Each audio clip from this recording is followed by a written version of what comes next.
ကဲအားလုံးသိပြီဖြစ်တဲ့အတိုင်း Manchester United မှာ20လောက်နေကျင်တယ်လို့ပြောခဲ့တဲ့ Ruben Amorim တယောက်နှစ်တောင်မပြည့်ခင်မှာပဲထုတ်ပယ်ခံလိုက်ရပါပြီ။သူနေရာကိုစားထိုးရောက်လာတဲ့ Manchester United ရဲ့ကွင်းလယ်ဗိုလ်ချုပ်ဟောင်း Michael Carrick ကတော့ယာတီကုန်ထိယာယီနီးပြတာဝန်ယူသွားမှာဖြစ်ပါတယ်။ Michael Carrick အတွက်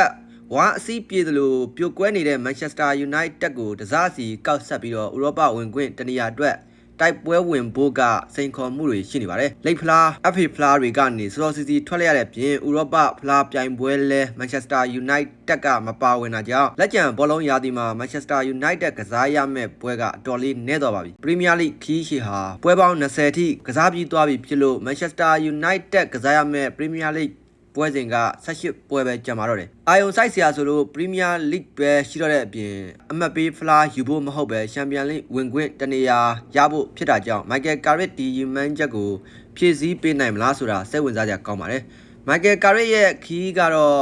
အခက်ခဲဆုံးပြိုင်ဘက်တွေနဲ့စရမှာပါ။လာမယ့်စနေနေ့မှာ Manchester Derby အဖြစ် Manchester City ကို Old Trafford မှာ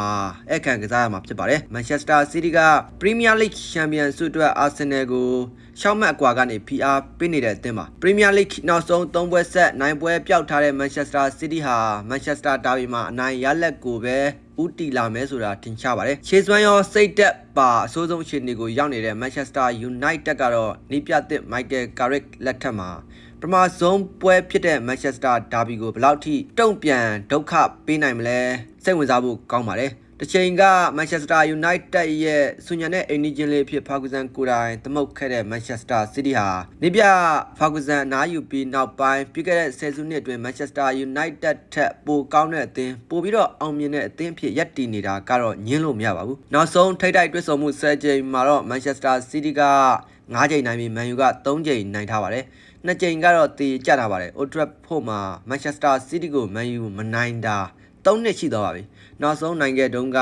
2023ခုနှစ်ကဖြစ်ပါတယ်။အဲ့နောက်ပိုင်း Manchester United ဟာ Old Trafford မှာ Man City ကိုအနိုင်မရတော့ပါဘူး။ဒီနှစ်ဘောလုံးရာသီရဲ့ပထမဆုံး Manchester Derby မှာတော့ Manchester City က Man U ကို3ဂိုးပြတ်အနိုင်ယူခဲ့ပါတယ်။ Manchester United ဟာနောက်ဆုံး Premier League 3ပွဲကိုအနိုင်မရခဲ့ပါဘူး။ Wolverhampton, Leeds United, Burnley တို့နဲ့ပွဲစဉ်တွေဖြစ်ပြီး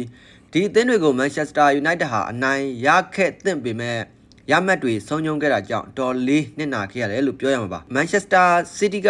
ဒီအသင်းတွေထက်အစမတန်ပိုကောင်းတဲ့အင်အားကြီးအသင်းဖြစ်တယ်ဆိုတာမေ့ထားလို့မရပါဘူး။မျော်လင့်စရာတစ်ခုကတော့အာဖရိကဖလားအတွက်တွားရောက်ကစားနေရတဲ့ Bryan Mbeumo နဲ့ Amad Diallo တို့ Manchester Derby မှာပြန်လည်ပါဝင်နိုင်ဖို့ရှိနေတာပါ။ဒါ့အပြင်ဒဏ်ရာကြောင့်အနားယူနေရတဲ့နောက်ခံလူ Harry Maguire လည်းပြန်လည်ကစားနိုင်ပြီဖြစ်ပါတယ်။ဒါဟာ Manchester United အတွက်တော့သတင်းကောင်းလို့ဆိုရမှာပါ Manchester City ကတော့ကွင်းလယ်နဲ့တိုက်စစ်တွေမှာအင်အားတောင့်တင်းနေပေမဲ့နောက်တန်းမှာတော့ပြဿနာတချို့ရှိနေပါတယ်အားထားရတဲ့နောက်ခံလူတွေဖြစ်တဲ့ Ruben Dias, John Stones နဲ့ Diogo Gvardiol တို့ဒဏ်ရာကြောင့်မပါနိုင်ပါဘူးဒါကြောင့်ခန်းစစ်ကတောင့်တင်းမှုမရှိတာကြောင့် Manchester United ရဲ့တိုက်စစ်က Manchester City ကိုကောင်းကောင်းကြီးဒုက္ခပေးနိုင်မှာတော့သိကြပါတယ် Michael Carrick တယောက်ဒီအားသာချက်ကိုအသုံးပြုပြီးတော့ Manchester Derby မှာအံ့အားသင့်စရာတစ်ခုခုလုပ်ပြနိုင်မယ်လို့မျှော်လင့်ရပါတယ်။မျက်မျက်တတပြောရရင် Manchester City ကပိုကောင်းတဲ့အသင်းဖြစ်ပေမဲ့ခံစစ်ပြဿနာကြောင့် Manchester United ဟာအိမ်ကွင်းမှာ Manchester City စီကနေအမှတ်ခွဲယူသွားနိုင်မယ်လို့ထင်ပါတယ်။ကျေးဇူးများတင်ပါတယ်။ကြားမှာဘေးကင်းကြပါစေဗျာ။